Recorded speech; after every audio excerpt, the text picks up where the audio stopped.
You might look at some 100 autobiographical incident essays and not like one. The chances of not liking are always more, aren't they? Instead, learn how to write this essay yourself, and ideas about the various ways in which you can write one. This article will tell you just that. Read on. An autobiographical incident essay is an essay wherein a student is expected to come up with a story in his life, and narrate it. This story should have some significance in his life.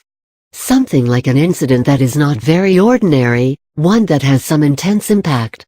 The student is also expected to tell us why this incident is significant, and how he lived through it. Gradually, he has to state how he dealt with it and what he learned from it. Writing such an essay isn't an easy job. Something that you have experienced and learned from may not sound that interesting to others. Stay away from descriptive essay writing and try to write a story of your own. Your main motive should be to convince the readers that your actions were necessary. Now, let's read and understand, step by step, how we can write this essay on our own. Simple instructions for you to write an autobiographical incident essay.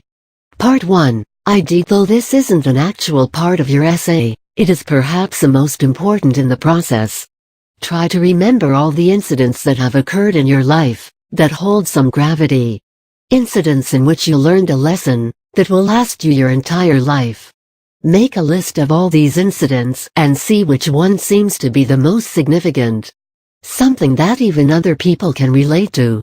Write down all the necessary points of that incident and the minutest of details. Another option is to ask people around you, which seems the most interesting story out of them all. Finally, zero in on one. Part 2. Introduction. Now we come down to the actual writing of the essay, the introduction. Start with a casual approach, but an interesting and intriguing one. What you write in your introduction should give the readers a feeling that something nice is awaiting them. You have to build the curiosity to some extent in the introduction itself. The introduction should tell the readers where the story is based, that is the place and in what circumstances. You have to give them an idea of your age and how you were as a person back then. This part of the essay should in a way convince the readers, through your language, that what lies ahead is going to be a good read. In short, this should open the way for the essay. Part 3. The incident. This should be the main content of your essay, the paragraph where you actually start telling your story. This will tell the readers what actually happened. Your content needs to be concise and to the point. If you write in a very casual way, the essay will turn out to be too elongated. You need to write in such a way that every sentence you write brings an altogether different impact on the essay. Cut short what's not needed, and remove all the details that don't hold any importance, or the removal of which won't make any difference to the reader. In the entire body of your essay, this will be the most significant part. Focus all your attention and writing skills on this one. The start and the end of this part should be highly captivating.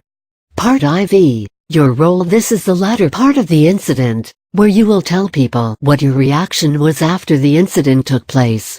In detail, explain your entire thought process while writing this part. The thought process that you went through while in that situation. Write down all the thoughts that came to your mind while you were present in that situation, facing that circumstance. After this, mention what your actions were like. Basically, how you dealt with that incident.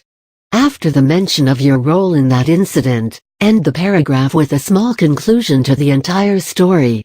This doesn't have to be the moral of the story, but the conclusion of the incident. An autobiographical incident essay is about self, so make sure you do justice to this part of the essay. Part V. Moral of the story. This part of the essay has to be the moral of the story. This kind of an essay cannot end unless you specify the effects of that incident in your life. You have to know how to end an essay the right way, for maximum effect. How it changed your life, what you learned out of it, and how it changed you as a person. You also have to explain what you think about that incident when you think of it now.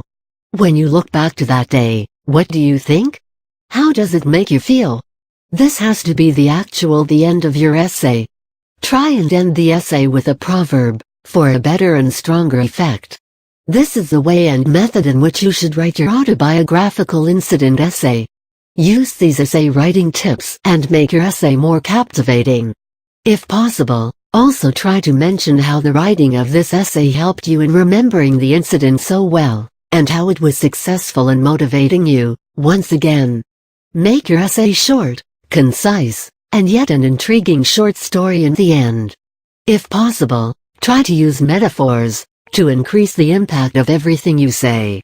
Best of luck!